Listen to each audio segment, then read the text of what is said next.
በስመ አብ ወወልድ ወመንፈስ ቅዱስ አሐዱ አምላክ አሜን።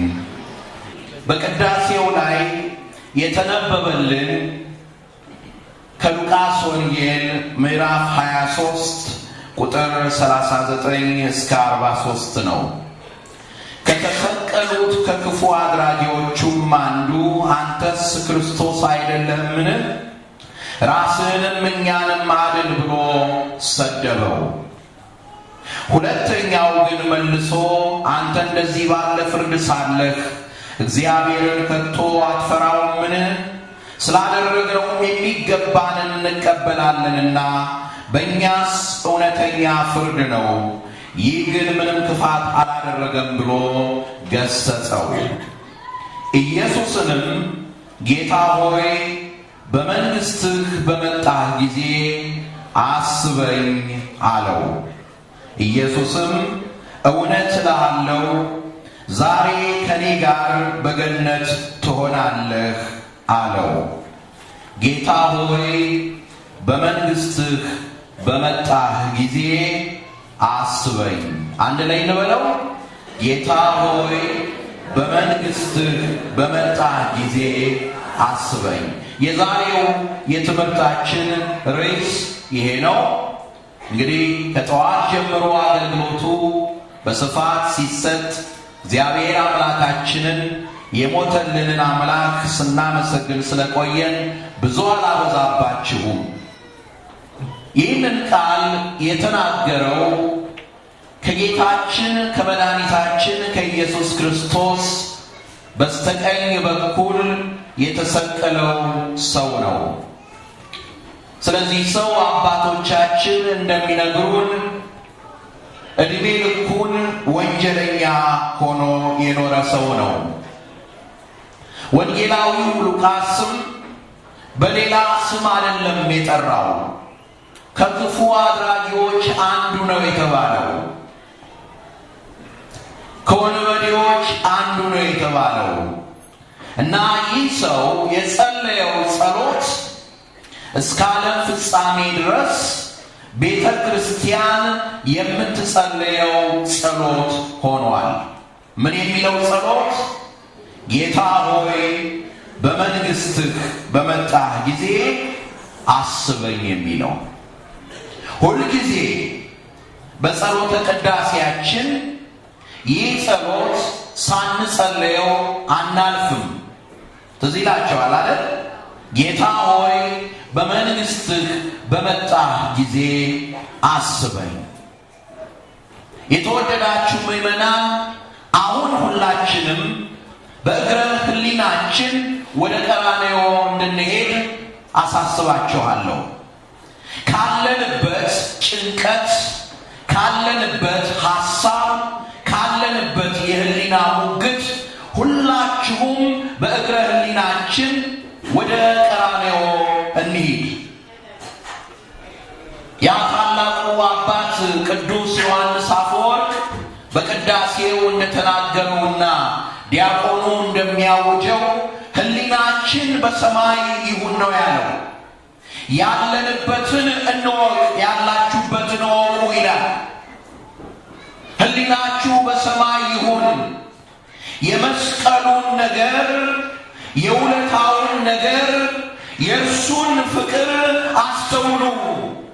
ሕሊናችሁ በሰማይ ይሁን። ዛሬ ያንን የምናስብበት ነው። ከመነገር ያለፈውን፣ ከእውቀት በላይ የሆነውን ቅዱሳን ጻድቃን ሰማዕታት ሌት ተቀን የሚደነቁበትን፣ ቅዱሳን በገዳም ሌት ተቀን የሚያመሰግኑበትን፣ እኛም በበጉ ደም ልብሳችንን አጥበን እርሱ በሚመጣበት ጊዜ ከእርሱ ጋር ሆነን ለዘላለም የምንደነቅበትን፣ የወደደንን ከኃጢአታችን በደሙ ያጠበንን፣ ለአባቱ መንግሥት ካህናት ያደረገንን የእርሱን የመስቀሉን ነገር ለማሰብ ወደ ቀራንዮ እንሂድ። በዚያ በቀራንዮ የተከናወነው ነገር አስደናቂ ነበረ። በዚያ በቀራንዮ የተከናወነው ነገር ለመናገር ቃላት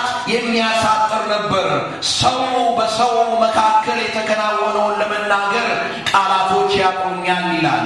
ሰው በዚህ ዓለም የተከናወነውን ለመግለጥ አንዳንዴ ሲቸገር እናየዋለን። የአምላክን ነገር ለመናገር ምን አንደበት ነው የሚችለው? የአምላክን ውለታ ለመናገር የመድኃኔዓለም ክርስቶስን ቸርነቱን የምህረቱን ነገር ለመናገር ምን አንደበት ነው የሚችለው? ለዚህ ነው ቤተ ክርስቲያን ሌላ መልእክት የሌላት። የእርሱን የተሰቀለውን የክርስቶስን መልእክት ከመናገር የእርሱን የቸርነቱን ነገር ከመናገር ሌላ መልእክት የሌላት አንድ ቀን ተናግራ ስለማትጨርሰው ነው። አንድ ቀን ተናግራ ስለማትዘልቀው ነውና ዛሬ በእግረ ሕሊናችን ወደ ቀራንዮ እንሂድ። ለምን እንደምንሄድ ታውቃላችሁ? በዚያ ቦታ የምናገኘው እርቃኑን ሆኖ ስለኔና ስለናንተ የተሰቀለውን ወልደ እግዚአብሔር ኢየሱስ ክርስቶስን ብቻ አይደለም። ዛሬም በብዙ መንገድ የሚታየውን የእኛንም ማንነት ነው። ዛሬም በብዙ መንገድ በብዙ ሁኔታ የሚታየውን የእኛንም ሁኔታ ነው እዚያ ቦታ ላይ የምናገኘው። ጌታችን መድኃኒታችን ኢየሱስ ክርስቶስ መስቀሉን ተሸክሞ ከመጣ በኋላ በቀራንዮ ሰቀሉት። እርቃኑን አድርገው ሰቀሉት። በምድር ላይ የተረገሙ እንደሚሰቀሉት ጌታን በእንጨት ላይ ሰቀሉት። በደል ተገኝቶበት አይደለም፣ ተንኮል ተገኝቶበት አይደለም። ትላንት የነበራችሁ እንደተማርነው ተንኮል በአፉ ያልተገኘበት፣ በሸላቾች ፊት ዝም እንደሚል በግ አፉን ያልከፈተ፣ ከእናንተ መካከል በኃጢአት እኔን የሚከሰኝ ማን ነው ብሎ ሲጠይቅ መልስ ያልተሰጠበት፣ ኃጢአት የሌለበት ንጹሕ የሆነ ቅዱስ የሆነ ክቡር የሆነ ልዩ የሆነ እርሱን በእንጨት ላይ ሰቀሉት። መላእክት እስከሚደነቁ ድረስ የሰው ልጅ ደካማው፣ የሰው ልጅ በኃጢአት የተጨማለቀው እሱ ሰቀለው አምላኩን። እናም አምላኩ ተገረፈለት፣ በእሱ እጅ ተተፋበት፣ ተቀለደበት፣ ተፌዘበት፣ እናም ተሰቀለ። የተሰቀለው ብቻውን አልነበረም። ከአንተ ጋር አንተ የምትጠጣውን ከአንተ ጋር በቀኝህ በግራ እንሆን ብለው የለመኑት ነበሩ። የምትለምኑትን አታውቁም ብሏቸው እነርሱ በዚያን ቀን አልተገኙም በቀኝም በግራ ለመሆን። ያዕቆብና ዮሐንስ በቀኝህና በግራ እንሁን ብለውት ነበረ፣ አልተገኙም በዚያን ቀን።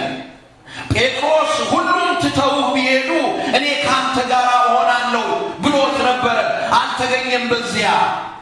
እነ ማርቆስ ልብሳቸውን ጥለው ራቁታቸውን ነበረ የሄዱት፣ ማንም አልተገኘም። የጠራቸው የወደዳቸው እስከ መጨረሻ የወደዳቸው አልነበሩም በዚያ። አንድ ልጇ እርቃኑን ሲሰቀል እያየች ከምታነባዋ እናት በስተቀር ማንም አልነበረም። ከሚቀልዱበት በስተቀር ማንም አልነበረም። እና በዚያ መካከል ግን በግራውና በቀኙ ለመሰቀል ክብር የተሰጣቸው እነማን ነበሩ? ወንበዴዎች ነበሩ። ምክንያቱም እነዚያ ወንበዴዎች የወከሉት የኔና የናንተን ሕይወት ነበርና፣ በዚያ የወከሉት የኔና የናንተን ኑሮ ነበርና ወልደ እግዚአብሔር ኢየሱስ ክርስቶስ እየነገረን የነበረው በማእከለ ምድር በቀራንዮ ሆኖ ልጆቼ የተሰቀልኩላችሁ እርቃኔን የሆንኩላችሁ እንደ ብራና የተወጠርኩላችሁ የተቸነከርኩላችሁ ለዚህ ነው።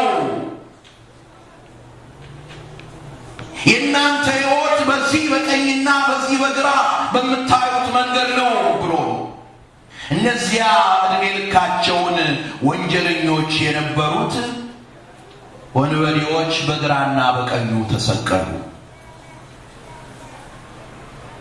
እነዚህ ወንበዴዎች በግራና በቀኝ ተሰቅለው ጌታ ላይ የሚደረገውን ያዩ ነበር። አምላካችን ላይ የሚደረገውን ያዩ ነበር። ልብሱን ሲገፉት ያዩ ነበር። በልብሱ ላይ ዕጣ ሲጣጣሉ ያዩ ነበር። ሲዘብቱበት ያዩት ነበር። ይህን ሁሉ እያደረጉበት በምድር ላይ ያሉት ቁማር እየቆመሩ እየተሳለቁ እየተጫወቱ ሲዘብቱበት ሲሳለቁበት ሲያሰቃዩት እርሱ ግን አባት ሆይ የሚያደርጉትን አያውቁምና ይቅር በላቸው ብሎ ሲለምን እነዚህ በቀኝ የተሰቀለ ወንበዴና በግራ የተሰቀለ ወንበዴ ያዩ ነበረ። ክፋት ሲደረግበት ምሕረት የሚለምን፣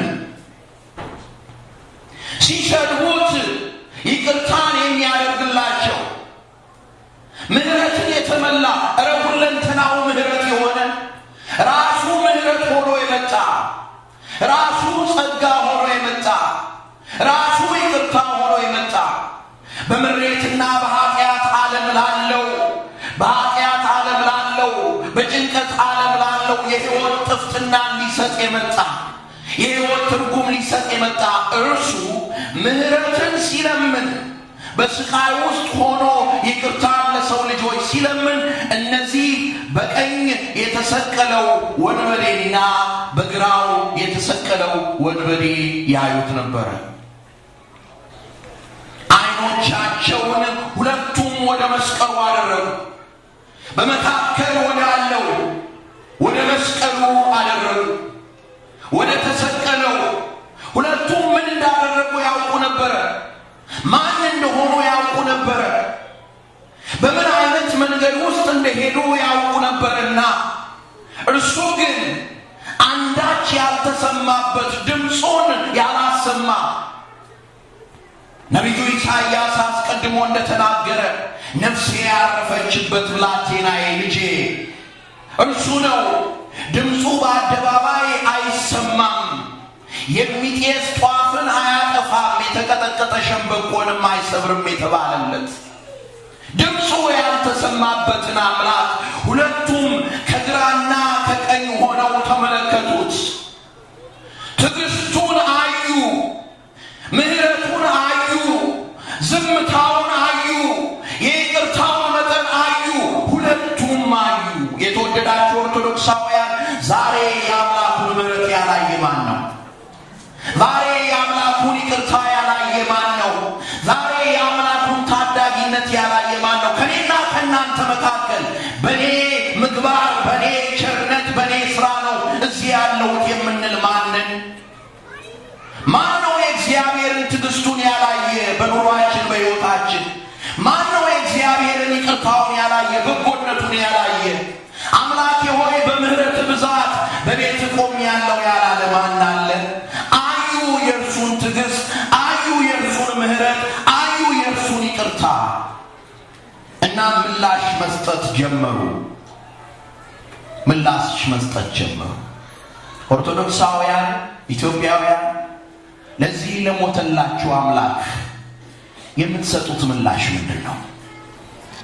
ለዚህ ርቃኑን ለተሰቀለልን አምላክ የምንሰጠው ምላሽ ምንድን ነው? ለወደደን አምላክ የምንሰጠው ምላሽ ምንድን ነው? ይቅር ላለን አምላክ ስንት ጊዜ ነው ይቅር ያለን? ስንት ጊዜ ነው የቻለን? ሰው ሲሰለቸን፣ የቀረበን ሰው ሲሰለቸን ስንት ጊዜ ነው የማረን? ስንት ጊዜ ነው ይቅር ያለን? አንዳንድ ጊዜ ሌላው ቀርቶ የወለዱን እንኳን ሲሰለቹን ቅዱስ ዳዊት እንዳለው አባቴና እናቴ ተውኝ እግዚአብሔር ግን ተቀበለኝ እንዳለ ስንቴ ነው የተቀበለን? የቀረቡን ሲሸሹን የተቀበለን ስንት ጊዜ ነው? እና ለእርሱ ውለታ ምላሻችን ምንድነው? የሰው ልጅ የሰጠውን ምላሽ ሁለት አይነት ነው። ሁለቱንም አይነት ምላሽ ቀራንዮ ላይ አይተነዋል። ሁለቱንም አይነት ምላሽ ዛሬ እኛ የትኛው ምላሽ ላይ እንዳለን ራሳችንን የምንመረምርበት ጊዜ ነው። ሁለቱንም ምላሽ እነግራችኋለሁ። በግራው የተሰቀለው እድሜ ልኩን በኃጢአት የኖረው ባለመረገው ምክንያት እዛ የደረሰው ሰው ቀና አለና በቀራንዮ ላይ የተሰቀለውን አምላክ አየው። የተሰቀለው እኮ ለእርሱም ነው። የተሰቀለው እኮ እርሱን ከኃጢአት መግዞ ነፃ ለማውጣት ነው። ከልጅነት እስከ እውቀት እስከ ስቅላት ያደረሰውን እስከ ሞት ያደረሰውን ኃጢአት ሊያስወግድለት የአዳምን ክብር ሊመልስለት ልዑለ ባሕርይ አምላክ ከላይ ከአርያም መጣ። አየውና የሰው ልጅ መለሰለት። መዝሙር አለን አይደለ? እንደ ዮሐንስ በሆንኩኝ አምላክ ሲሰቀል ባየሁኝ። እና ዛሬም ተሰቅሎ እኮ ነው ያለው። ዛሬም ተሰቅሎ ነው ያለው። ዛሬም ያ የቀራንዮ ስራው ሕያው ነው። በየዕለቱ አይሰቀልም፣ ግን ሕያው ነው። የኛ ምላሽ ምንድነው? የዚያ ሰው ምላሽ ቅዱስ ሉቃስ፣ ዶክተሩ ሉቃስ፣ ሐኪሙ ሉቃስ በጥንቃቄ ጻፈልን። ዛሬ በ21ኛው ክፍለ ዘመን የምንኖር እኛ አንብበን ፈውስ እንዲሆንልን እንድንማርበት ለኛ ጻፈልን። ከተሰቀሉት ከክፉ አድራጊዎች አንዱ አንተስ ክርስቶስ አይደለህምን? ራስንም እኛንም አድን ብሎ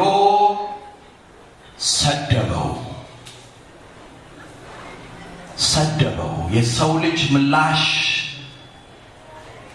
ለአምላኩ ውለታ፣ ለአምላኩ ቸርነት፣ ለተሰቀለለት አምላክ፣ ለሞተለት አምላክ የሰው ልጅ ያቀረበለት ነገር ቢኖር የመጀመሪያው ስድብ ነው። ሰደበው። የሰደበው ምን አይነት ሰው እንደነበረ ከሌላ አይደለም እናገኘው፣ ከባልንጀራው እናገኛለን።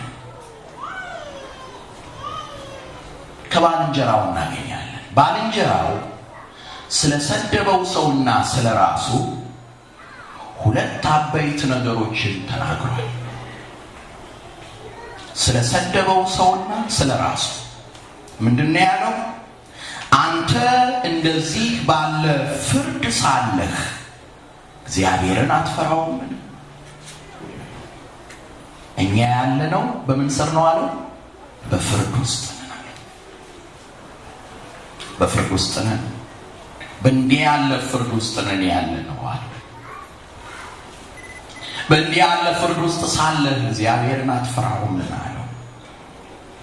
ሁለተኛው ይህ ሰው ስለራሱና ስለዚህ በግራ ስለተሰቀለው ሰው በቀኝ ያለው የነገረው ስላደረግነው የሚገባንን እንቀበላለን። በዛ ሰዓት እየተቀበልን ያለነው፣ በዛ ሰዓት የምንሰቃየው ስቃይ፣ በዛ ሰዓት የምንቀበለው መከራ የሚገባንን ነው አለ። አያችሁ ምዕመናን፣ ነገረው። ምክንያቱም የዚህ በግራ የተሰቀለው ሰው ትልቁ ችግሩ ያለበትን ዓለም አለማወቁ ነበር። ያለበትን ሕይወት አለማወቁ ነበረ። ዛሬም በዚህ ዘመን ያለብን ችግር ያለንበትን ሕይወት አለማወቃችን ነው። ራሳቸውን የማያውቁ የእግዚአብሔርን ውለታ ሊያዩ አይችሉም። ያሉበትን ሁኔታ የማያውቁ በእንዴት ያለ ፍርድ በእንዴት ያለ ሁኔታ ውስጥ እንዳሉ የማያውቁ የአምላካቸውን ውለታ ሊያዩ አይችሉም። ሊያዩ ብቻም አይደለም፣ ውለታ የዋለላቸውን አምላክ ከመስደብ ወደ ኋላ አይሉም። እግዚአብሔር ከዚያ ይሰውረን። እናም ያኛው በግራ የተሰቀለው ሰው ለተሰቀለው ለወልደ እግዚአብሔር ለመድኃኔዓለም ክርስቶስ ገጸ በረከት እጅ መንሻ አድርጎ በቀራንዮ አደባባይ ያቀረበለት ይህንን ነበር። የተወደዳችሁ ኦርቶዶክሳውያን ዛሬ አፋችንን አውጥተን እኮ አንሳደብም እግዚአብሔርን እንደዚያ በግራ እንደተሰቀለው ወንበዴ ዛሬ አንሳደብም። ግን ድርጊታችን ውለታውን የሚያሳይ ካልሆነ ስድብ ነው። ኑሯችን ውለታውን የማያሳይ ከሆነ ስድብ ነው። ትዳራችን ውለታውን የሚያሳይ ካልሆነ ስድብ ነው። እናም ያ በግራ የተሰቀለው ሰው ሰደበው አለ። በቀኝ የተሰቀለው ግን እንደገና በቀራንዮ የተሰቀለውን የአምላኩን ውለታ፣ ትዕግስቱን፣ ቸርነቱን አስተዋለ። አባቶቻችን እንዳሉት ያን ትዕግስቱን ሲያሰላስል፣ ያን ምሕረቱን ሲያሰላስል ዓይኑን በእውነተኛው በአምላኩ ውለታ ላይ ሲያደርግ የእርሱን ማንነት ተገነዘበ፣ ኃጢአቱን ተገነዘበ፣ የአምላኩን ደግሞ ልዕልና፣ የአምላኩን ከፍታ ታላቅነት ተገነዘበ። እና ምን አለ? እኛ የደረሰብን ሁሉ የሚገባልን ነው የደረሰብን፣ በእግዚአብሔር ፍርድ ስር ነው ያለነው አለ። ቀና ብሎ መስቀሉን ሲመለከት ሁለት ነገር ነው የተገነዘበው። ዛሬ የምንገነዘበው አንደኛ የእርሱን ድካም ተገነዘበ። መስቀሉ የሰውን ድካም የሚገልጥ ነውና፣ ነገር ግን በዚያ ላይ የሚያቆም አይደለም። በዚያው በመስቀሉ ላይ የተሰቀለውን አምላክ ሲያይ፣ በዚያው ላይ በመስቀሉ ላይ የተሰቀለውን ጌታ አዳኙን መድኃኔዓለም ክርስቶስን ሲመለከት የእርሱን ደግሞ ወሰን የሌለውን ምሕረቱን፣ ወሰን የሌለውን ቸርነቱን አየ፣ ተገነዘበ። ስለዚህም ዛሬ በመላው ዓለም ያሉ ክርስቲያኖች ኦርቶዶክሳውያን የሚጸልዩትን ጸሎት ቀና ብሎ ማንም ባጠገቡ የሌለውን አምላክ አምላክነቱን አውቆ ክብሩን አውቆ በተዋረደበት ሰዓት በተሰቀለበት ሰዓት ጌትነቱን ገለጠ። እንዲህ አለ በመስቀል ያለውን መድኃኔዓለም ክርስቶስን፣ ጌታ ሆይ በመንግስት በመጣህ ጊዜ አስበኝ አለው። አምላኬ ሆይ አለው አስበኝ ጊዜ ቢመሽም ለአንተ የኔ ነገር ሲያቆም ለአንተ መጀመሪያ ነውና አስበኝ አለው። በሞት አፋፍ ላይ የነበረው ሰው፣ በዕድሜው መጨረሻ ላይ የነበረው ሰው፣ ያ በቀኝ በኩል የተሰቀለው ወንበዴ ለዕድሜው ንስሐን አገኘ። የንስሐን ዕድሜ አምላኩ ሰጠው። አምላኩን ሲመለከት፣ አምላኩን ሲያይ፣ አምላኩን ያደረገለትን ውለታ ያደረገለትን በጎ ነገር ሲመለከት የእርሱን ምሕረት የእርሱን ታላቅነት ቸርነት ስላየ አቤቱ በመንግስት በመጣ ጊዜ አስበኛል። የሚያስደንቅ ነው ጸሎቱ፣ የሚያስደንቅ ነው። ምክንያቱም በዚያ ቦታ ላይ የሚከናወነው ነገር ከምድርም የሚሰማው ስድብ ነው። ከተሰቀሉትም መካከል የሆነው የሚናገረው ስድብ ነው። ሁሉ ነገር ስድብ ነበረ። ነገር ግን እግዚአብሔር ለዚያ በቀኝ በኩል ለተሰቀለው ግን የአምላኩን ውለታ እንዲያይ ዓይኑን ስለገለጸለት በሚገርም ሰዓት፣ በሚያስደንቅ ሰዓት ላይ የሚያስገርም ጸሎትን ተናገረ። ጌታ ሆይ በመንግስትህ በመጣህ ጊዜ አስበኛል። ጌታችን መድኃኒታችን ኢየሱስ ክርስቶስን የጠየቀው ወደፊት ስትመጣ ነበር ያለው፣ ወደፊት መንግስትን በምትመልስበት ጊዜ። ምክንያቱም ሐዋርያቱም ራሳቸው ጌታ ሲያርግ በሐዋርያት ሥራ ምዕራፍ 1 ላይ እንደምታነቡት ለእስራኤል መንግስትን የምትመልሰው መቼ ነው ብለው ነበር የጠየቁት። መቼ ነው ለእስራኤል መንግስትን የምትመልሰው ብለውት ነበር። ነገር ግን ጌታችን መድኃኒታችን ኢየሱስ ክርስቶስ ለፈያታዊ ዘይማን መለሰለት። ገና ኋላ አይደለም እኔ ማስብህ አለው። ገና ወደፊት አይደለም ማስብህ፣ እኔ ማስብህ መቼ ነው አለ? ዛሬ። እንዲህ አለው አምላክ። ኢየሱስም እውነት እልሃለሁ ዛሬ ከኔ ጋር በገነት ትሆናለህ። ዛሬ ከኔ ጋር በገነት ትሆናለህ። ጌታ ሆይ በመንግሥትህ በመጣህ ጊዜ አስበኝ ላለው እጅግ ውብ ለሆነው ጸሎት ወልደ እግዚአብሔር መድኃኔ ዓለም ክርስቶስ የመለሰለትን መልስ ቢኖር ዛሬ ከኔ ጋር በገነት ትሆናለህ አለው። የተወደዳችሁ ኦርቶዶክሳውያን ዛሬ በቀራንዮ አደባባይ ፊት ነን። ምላሻችን ምንድን ነው? ለዋለልን ውለታ ላደረገልን ቸርነት የምንለው መልስ ምንድን ነው? በግራ ከተሰቀለው ወንበዴ ጋር ነን ወይስ በቀኝ ከተሰቀለው? በኑሯችን በሕይወታችን የእርሱን ውለታ የሚያስንቅ የሚያስረሳ ስራ ነው የምንሰራው ወይስ በቀኝ ከተሰቀለ ወንበዴ ጋር አቤቱ በመንግሥትህ በመጣህ ጊዜ አስበኝ ብለነው ዛሬ በኑሯችን እንዲያስበን ነው? የትኛውን ጸሎት ነው እየጸለይን ያለ ነው? የትኛውን ንግግር ነው በኑሯችን እየተናገርን ያለ ነው? የተወደዳችሁ ኦርቶዶክሳውያን ዛሬ ያ በቀራንዮ የተሰቀለው አምላክ እኛን እንደገና እንዲያስበን የምንጸልይበት ጊዜ ይመስለኛል። ከመቼውም በበለጠ እኛን እንዲያስበን የምንለምንበት ጊዜ ነው። አምላካችን በምሕረቱ እንዲያስበን፣ በቸርነቱ እንዲያስበን። እሱ ሲያስብ ከአዘቅት ያወጣል። ክብርና ምስጋና ለእርሱ ይሁን። እርሱ ሲያስብ እንባን ያብሳል። እርሱ ሲያስብ 38 ዓመት ሙሉ በአልጋ ላይ ማቆ የነበረውን ያስነሳዋል። ደቂቃ አይፈጅበትም። እንዳስለመደው ዛሬ ነው ሁሉም ነገሩ። የመዳን ቀን መቼ ነው? ዛሬ። የሚያስበን መቼ ነው? ዛሬ። ምን ብላችሁ ነው የመጣችሁት? ዛሬ ምን ብላችሁ ነው የመጣችሁት? ወደዚህ ወደ ተቀደሰ ቦታ ስታምሩ ቦታ ሁሉ ጠቦናል። ትልቅ ቦታ አገኘን ብለን ነበር፣ እየጠበበን ነው። ሰፋ ያለ ቦታ ያስፈልገናል ማለት ነው። ይኸው ጠቦናል። ግን እንዲህ የተጣበብ ነው፣ እንዲህ የመጣ ነው ደስ የሚያሰኘው። ምን ልናደርግ ነው የመጣ ነው? ምን ልንለው ነው የመጣ ነው? እባክህ እንደው ቢቻለ የዛሬ ዓመት አስበኝ ነው?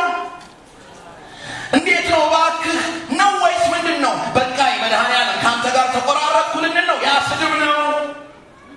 መድኃኔዓለም አንተም እንደ ድሮው ሰው እንደ ዛሬው ሰው ሆንክብኝ ልንል ነው? ያ ስድብ ነው። ትዳሬ በቃኝ እንጀራዬ ተቆርጧል ልትል ነው የመጣው? ያ ስድብ ነው። የልጆቼ ነገር አበሳጭቶኛል ኑሮ መሮኛል ብለህ የእግዚአብሔርን ቸርነት የእግዚአብሔርን ታላቅነት በጎነት ሳታስብ በምሬት መጥተህ በምሬት ለመመለስ ነው? ያ ስድብ ነው። ውለታውን መርሳት ነውና ምን ልትል ነው የመጣኸው? ምን ልንል ነው የመጣኸው? ስለኔና ስለ እናንተ ነው የተሰቀለው። መስቀል ላይ ሆኖ እኮ ያለን ይሄን ነው። ወድጃችኋለሁ ነው ያለን። ወድጃችኋለሁ። ዓለም ቢጠላችሁ ወድጃችኋለሁ። የሞተላቸው እነማን እንደሆነ ታውቃላችሁ? የመጣሁት ያለውን እነማን? ጤነኞች ባለመድኃኒት ሐኪም አይፈልጉም ነው ያለው። በሽተኞች እንጂ ያለ። እኔ ኃጢአተኞችን ልጠራ ነው የመጣሁት ነው ያለው እንደ እግዚአብሔር ኢየሱስ ክርስቶስ። ምንድነው እየለመን ነው ያለ ነው? በመንግሥትህ በመጣህ ጊዜ አስበኝ። ዛሬ እንዲያስበን ነው ልንለምነው የሚገባን። የሞተልን ለዚህ ነዋ። እሱ አባት ሲሆነን፣ እሱ ፍቅሩን ሲገልጥልን፣ እሱ ምሕረቱን ሲያሳየን እኛም እንደ ልጆች ቀረብ ልንለው ይገባል። እንቅረበው ምእመናን፣ እንቅረበው። የቤታችንን ጓዳ እንስጠው ለእርሱ። ከእርሱ በላይ ለእኛ የሚያውቅልን የለም። ዕብራውያን ላይ እንዲህ ይላል፣ ከኃጢአት በቀር በነገር ሁሉ እንደኛ ሆነ ነው የሚለው። ስለዚህ ችግራችንን የሚያውቅ ሊቀ ካህናት አለን ነው የሚለው። ኑሯችንን የሚያውቅ ሊቀ ካህናትን አለን ነው የሚለው። ታሟል፣ ተርቧል፣ ተጠምቷል፣ ደፋ ቀና